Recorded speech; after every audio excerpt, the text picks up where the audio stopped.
Fact 7 Musheerabad old hospital. Musheerabad పాత ఆస్పత్రి. చాలా రోజులుగా మూసివేసిన ఈ పాత ఆస్పత్రి ఇప్పుడు కేవలం భయానికి నిలయంగా మారిపోయింది.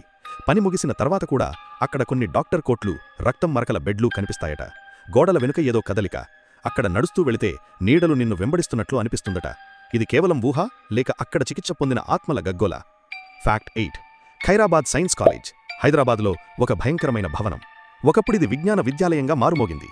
కానీ ఇప్పుడా గోడలు మానవ జ్ఞానాన్ని కాదు, భూతాల హాహాకారాన్ని ప్రతిధ్వనిస్తున్నాయి.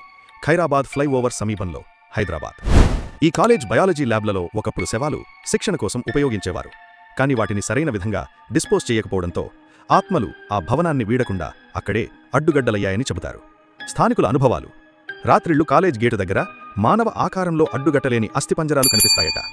లోపల నుంచి వింత శబ్దాలు, విలపించే అరుపులు అర్ధరాత్రి మిన్నంటాయట. ఓసారి ఓ వాచ్మెన్ అర్ధరాత్రి లోపల శబ్దం విని వెళ్లాడట. ఆయన ఉదయం మృతదేహంగా బయటపడ్డాడట. ఇవి కేవలం కథరా లేక నిజమైన భయాల ప్రపంచమా? హైదరాబాద్ చీకటి మూలల్లో ఇంకా ఎన్నో రహస్యాలు దాగున్నాయి.